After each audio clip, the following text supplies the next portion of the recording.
बिगाड़ दिया जरा करना दो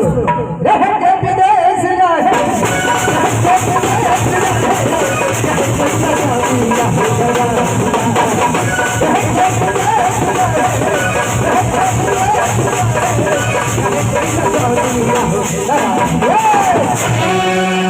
हाथ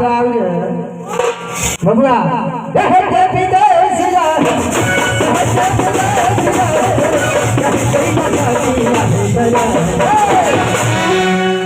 तीन साल में आ जा